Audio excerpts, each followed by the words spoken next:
ကဲအားလုံးပဲမင်္ဂလာပါခိုင်တို channel ကနေကြိုဆိုလိုက်ပါတယ်ဒီဗီဒီယိုမှာကတော့ကျွန်တော်ဘာအကြောင်းပြောချင်လဲဆိုတော့เนาะကျွန်တော်ရဲ့ temp လေးမှာလည်းတွေ့ပါပါလား2025မှာ cancel များတဲ့เนาะ cancel တွေများသွားတဲ့တစ်နှစ်တာပေါ့လေเนาะအဲ့အကြောင်းလေးကိုကျွန်တော်ချက်ပြောချင်ပါတယ်2026မှာတော့ကျွန်တော်ထင်တော့မရှိတော့ဘူးထင်ပါတယ်2025မှာတော့ဒါဟိုစီမင်းစီကန်းကြီးပြောင်းလဲမှုရပေါ့လေเนาะဟို cancel လေးများသွားတာပေါ့เนาะအဲ့ဒါပေမဲ့အဲ့မှာကျွန်တော်အရင်ဆုံးကျွန်တော်ចောင်းသားတွေထဲမှာလည်း cancel ခံရလူတွေရှိတယ်ရုပ်ပေါက်တဲ့ cancel လေးကျွန်တော်ပြောပြချင်တယ်ပေါ့နော်အတွေ့အကြုံလည်းရအောင်တစ်ချက်နားထောင်ကြည့်ပေါ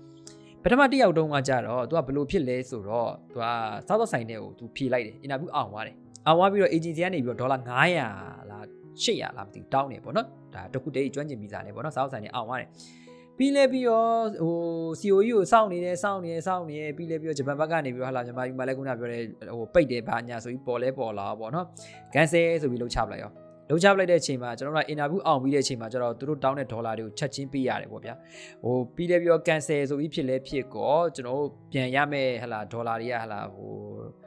ခွဲရတာတို့เนาะဘယ်နေ့မှပြန်လာခဲ့ပါတို့ပေါ့နော်ဟာကြီးလဲကွမ်းတယ်နော်ချိုးရလဲပို့နေကြတာပဲဗျာနော်ဟိုအစင်ပြောင်စီစဉ်ပေးနေကြတာပဲအဲ့လိုမဟုတ်ပဲနေပေါ့လေနော်ဒါပေမဲ့လေဟိုနည်းနည်းပေါ့လေနည်းနည်းသူတို့ဒီမှာလည်းအခက်အခဲတွေရှိကောင်းရှိနေမှာပေါ့ဒါပေမဲ့လေဗျာ agency တောင်ထောင်ထားတာအကြောင်းသားစီကယူရတဲ့ဒေါ်လာတွေကို cancel ဖြစ်သွားပြီဆိုလို့ချင်းပြန်ထုတ်ပေးပေါ့အဲ့လိုမဟုတ်ဘဲနဲ့နောက်တစ်ပတ်မှလာခဲ့ပါအောင်တို့လောက်ကောင်မှလာခဲ့ပါအောင်တို့အထက်ကပတ်စံမချပေးဘူးတို့နော် HR ဘိုင်းနဲ့လွှတ်ထားတဲ့အပိုင်းတွေကြတော့ရုပ်ပုတ်တာပေါ့ဗျာနော်မိဘကြီးလည်းစိတ်ညစ်ရတာပေါ့နောက်ဆုံးဗျာစဉ်းစားကြည့်ဒေါ်လာကိုဗျာဥမာ900ပေးတိုင်းဆိုရင်တော့မှရင်တော့ပေါက်တာ40ကျော်လောက်ပေါက်တာဆိုပေါ့နော်ဥမာဒေါ်လာ900ပေးတိုင်းတော့မှဟိုဟာ9လေး20ဗျာ320ကျော်နော်တိတ်အစိတ်လောက်ပေးရတဲ့အချိန်မှာအဲ့ပတ်စံအောင်ဗျာဟို3လတွေ4လတွေ5လတွေ6လတွေနဲ့ဟလာဟိုဂျပန်မထွက်ခင်မှာအဲ့ပတ်စံတွေကိုအတိုးမဲနဲ့ယူရတာဖြစ်တဲ့အတွက်ဟလာသူတို့စီမှာလက်ထဲမှာငွေကင်ထားရတူပါဗျာနော် inflation တွေကလည်းရှိတဲ့အတွက်ပေါ့နော်ဖြစ်နိုင်ပေးကြရှိရမြင်မြန်ပြတ်ပေးလိုက်ပေါ့နော်စိတ်ဆင်းရအောင်လုပ်တာတော့ကျွန်တော်ကမကောင်းထင်တာပဲကဲပြီးတော့အဲ့ဒီ cancel ပြီးသွားတဲ့အချိန်မှာနောက် cancel ကဘာရှိသေးလဲဆိုတော့ပေါ့နော်အဲ့ cancel ကကြတော့သူကလည်းအဲ့လိုမျိုးပဲခိုင်းခေါ်နေပဲဗျာသိလားဟိုကျောင်းသားဘက်ကနေပြီးတော့ကျွန်တော်ကာဟိုဖိပြောတာတော့မဟုတ်ဘူးပေါ့နော်ကျောင်းသားတွေကလည်းတစ်ခါကြလို့ရှိရင်ဗျာဟိုစကားပြောရလဲမရဂျပန်စားလည်းတေချာမလုပ်ဘဲနဲ့ interview တွေဖြည့်ပြီးတော့ပေါ်ချင်းတော့ချင်းအောင်သွားတယ်ပေါ့နော်လွယ်ကူနဲ့အောင်သွားတယ်ခိုင်းချက်လေ agency ကဘာရှိလဲဆိုတော့လေယာသားတဲ့အနေနဲ့ interview ပေးအောင်တာinterview ပေးအောင်တာပြီးတော့ပြီးကြမှာသူတို့ကန့်ဝင်ခိုင်းပြီး train မယ်ဆိုတဲ့အပိုင်းလေးရှိတယ်ပေါ့နော်အဲ့မှာကျောင်းသားလေ interview အောင်သွားပြီဆိုလို့ရှိရင်အချိုးတွေကပေါ့နော်အချိုးတွေကဘယ်လိုလာလဲဆိုတော့စကားပြောတေချာမလုပ်တော့ဂျပန်ဆိုင်လည်းဆက်ပြီးတော့မလေ့ကျင့်တော့အရင်ချက်ညံ့သွားတယ်နော် agency ကလည်းကြာတော့ဒီမှာအချိုးကြီးလေးကျော်အမြင်ကတ်လာ cancel လုပ်ပလိုက်အောင်ပေါ့နော်အဲ့ဘိုင်းလေးလည်းရှိတယ်နော်ဟိုဒါပေမဲ့လည်းအဲ့လိုထက်စားလို့ရှိရင်ပေါ့ဗျာသူတို့က agency ကလည်းကျောင်းသားတစ်ယောက်ကိုဂျပန်ကိုပို့အလုပ်သမားတစ်ယောက်ကိုဂျပန်ကိုပို့နိုင်မှသူတို့ကလည်းမိတ်ဆက်ခရတဲ့အပိုင်းလေးလည်းရှိရဆိုတော့သူတို့ကတော့ပို့ကြည့်မှာပဲဗျာနော်ဂျပန်ဘက်ကလည်းစောင့်ရတာကြာလဲပါသလိုဟိုမြင်တဲ့ချိန်မှာလည်းကျောင်းသားကဟလာတွားပြီးအလုပ်လုပ်မဲ့လူကအရေးချင်းလည်းဖွတ်ဖြစ်နေဆိုလို့ရှိရင်ဗျာဟိုအဆင်မပြေဘူးပေါ့နော်အဲ့တော့ကျွန်တော်တင်တန်းမှာလည်းအဲ့လိုရှိတယ်ပေါ့နော်ဟိုစကားပြောလေ့ကျင့်တာလည်းပုံမှန်မဟုတ်ဘူးကြာလည်းမရဘူးဒါပေမဲ့ interview ကအောင်သွားတဲ့အချိန်မှာဘယ်လိုဖြစ်လဲဆိုတော့ဟာသူ interview အောင်ပါအေးပေါ်လေးကန်ကောင်းပါတယ်ပေါ့ပြီးလဲပြီးတော့ cancel ခံလိုက်ရပြီတဲ့နော် cancel ခံလိုက်ရပြီဆိုတော့အဲ့ဒါokay ပေါ့အဲ့ဆိုရင်နောက်ဟာတွေဝင်ပြီးတော့ထပ်ဖြည့်ပေါ့ဆိုပြီးတော့ဗောနော်အဲ့မှာဘယ်လိုဖြစ်လဲဆိုတော့ interview အောင်ပြီးတဲ့အချိန်မှာဂျပန်သားတွေမလုပ်ဟလာဟို cancel ခံလိုက်ရရောစကားပြောကအရင်တော့ကကျတော့ interview ဖြည့်မယ်ဆိုတော့နည်းနည်းပါလေးလှုပ်ထားကြိုးစားထားပြီးတော့ပြီးလဲပြီးတော့ cancel ခံပြီးတဲ့နောက်မှာကျတော့စကားပြောကထင်သလောက်အဆင်မပြေတော့ဘူးညံ့သွားတာပေါ့နော်စိတ်တက်ကြီးလည်းကြာသွားတာပေါ့အဓိကတော့ဗျာအချိန်ကုန်တာပေါ့ဗျာနော်အချိန်တွေ5-6လတွေကုန်သွားပြီးတော့မှ cancel ခံလိုက်ရတဲ့အပိုင်းတွေဆိုတော့စိတ်ညစ်စရာကောင်းတာပေါ့နော်အဲ့လိုမျိုးတွေရှိတ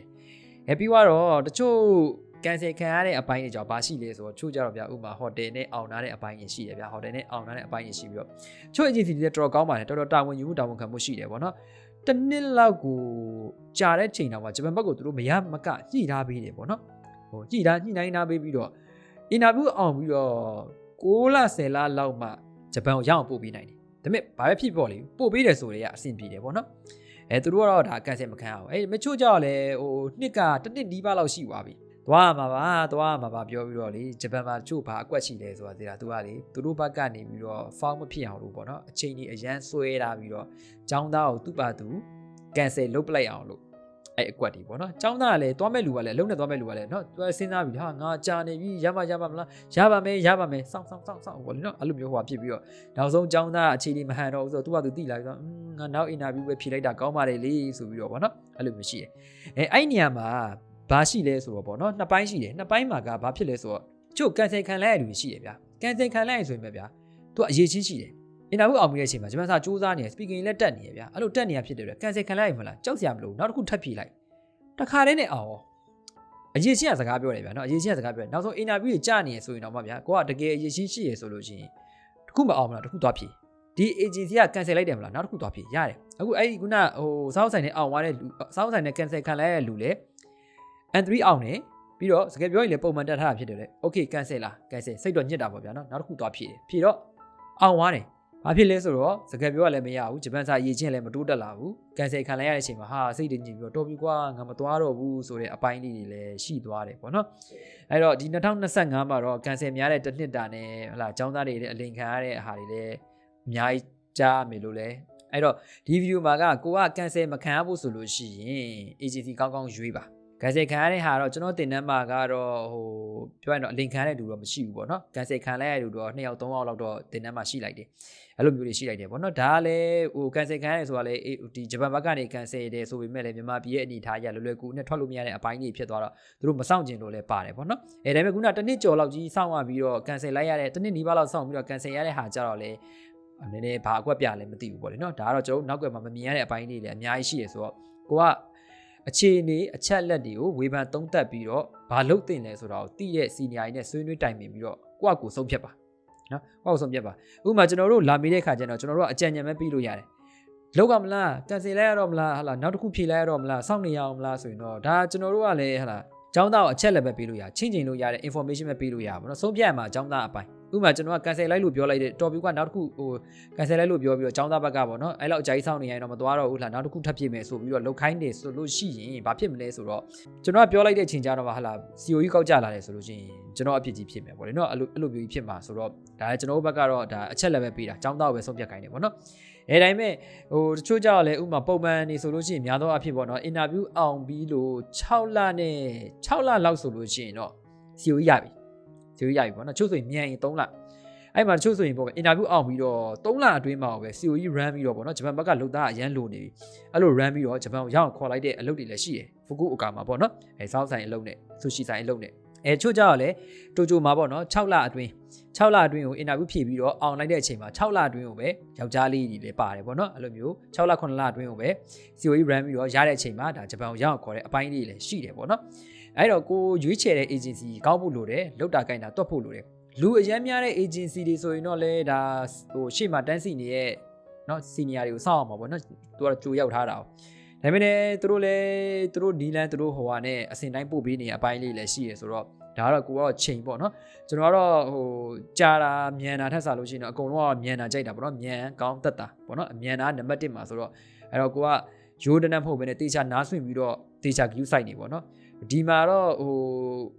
့အကြံပေးချင်တာကြားတယ်ဆိုလို့ရှိရင်တော့မှကောင်းတဲ့ခိုင်တဲ့ agency နဲ့သွားတာကိုကျွန်တော်ပို့ပြီးတော့အကြံပေးချင်တယ်ပြီးတော့ဇာတ်ဆိုင်တွေဟိုတယ်တွေနဲ့သွားတာကိုပို့ပြီးတော့အကြံပေးချင်တယ်ခိုင်ကောနဲ့စိတ်ဝင်စားတယ်ဆိုလို့ရှိရင်ခိုင်ကောနဲ့သွားပေါ်လေနော်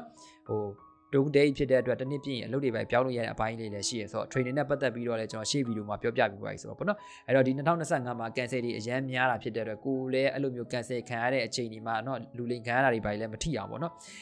်အချုပ်အနေနဲ့ပြောချင်တာကတော့ဂျပန်အစာကိုကောင်းအောင်လုပ်ပါเนาะ N3 လောက်ထိအောင်လုပ်ပါ N2 တွေကိုလည်းဆက်ပြီးလေ့လာပါ N2 တွေကိုလည်းဖြည့်ပါငါဂျပန်သွားရတော့မယ် interview အောင်ပြီးွားရေးဆောင်ပွဲတွေရှိတယ်ဆိုတော့မှ N2 မဖြည့်တော့ဘူးဆိုပြီးမလုပ်ပါနဲ့စာတွေကိုဆက်ပြီးလေ့လာပါဂျပန်ရောက်လို့ရှိရင်စာလုပ်ရမယ့်အချိန်ကမရှိသလောက်ကိုရှားသွားပါပြီနောက်ပြီးတော့ကိုကဂျပန်စာအရေးချင်းမြင့်လာလေဒီဂျပန်စာအရေးချင်းနေမကောက်ဘူးပေါ့နော်ဂျပန်စာသင်ယူနေနေကိုသင်နေနေကိုပဲဟလာဂျပန်နဲ့ပတ်သက်တဲ့သတင်းတွေကိုကျွန်တော်တို့ကဂျပန်စာသင်နေနေပဲပေါ့နော်ဂျပန်နဲ့ပတ်သက်တဲ့ information တွေကိုကျွန်တော်တို့ကရနေတာဖြစ်တဲ့အတွက်ဘယ်သူကဘာဖြစ်သွားပြီဘယ်သူကဂျပန်ရောက်သွားပြီဘယ်သူကဘလို့ဖြစ်သွားပြီကိုနဲ့အတူတူ N2 တက်တဲ့လူ N3 တက်တဲ့လူတွေရှိရဆိုရင်သူတို့ကဘလို့ခံလိုက်ရတယ်သူတို့ကဘလို့တွေဂျပန်ကိုရောက်သွားကြရဆိုပြီးတော့စာတင်နေနေပေါ့နော်အဲ့အချက်လက်တွေပါရောက်လာနိုင်တယ်ကိုကအဲ့မှာပေါ့ဗျာ N5 ပြီးတော့ N4 လောက်ထိတော့အကုန်လုံးပြီးပါတယ် N4 ပြီးလေပြီးတော့ရေအောင်တောင်းပေးချောင်း N3 လည်းမတက်ကိုချောင်းနဲ့အချိန်ကြီးဆွဲနေကြာနေဆိုရင်စာလည်းမရ information လည်းမရရောင်းတောင်းပေါင်းနဲ့အချိန်ကြီးကြာပြီးတော့မဖြစ်တဲ့နာတွေဖြစ်သွားရင်လည်းမကောင်းဘူးပေါ့လေနော်အဲ့တော့ဂျပန်စာကိုတေချာကောင်းအောင်လုပ်ပါ N3 အောင်လုပ်ပါတကယ်ပြောကျွမ်းကျင်အောင်လုပ်ပါ N2 လောက်ထိစာမွဲတွေဝင်ဖြည့်ခဲ့ပါမြန်မာပြည်မှာပေါ့နော်ဖြည့်ပြီးတော့မှအောင်ရင်လည်းအောင်မအောင်ဆိုလို့ချင်းလည်းအတွေ့အကြုံရအောင်ဝင်ဖြည့်ပြီးတော့ဂျပန်ကိုရအောင်သွားကြပါလို့ပဲကျွန်တော်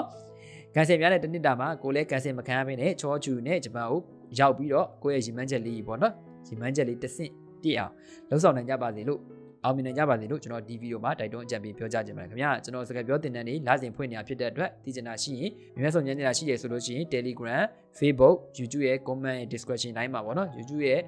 ဗီဒီယိုတိုင်းရဲ့ description တိုင်းမှာ Telegram link Facebook link ရှိပါတယ်အဲ့ဒါလေးလာရောက်ပြီးတော့ဆွေးနွေးတိုင်ပြီးမြင်မြတ်နိုင်ပါတယ်ခင်ဗျာအဲဆိုရင်နောက်ဗီဒီယိုမှာပြန်တွေ့ကြတာပါဗျာ bye bye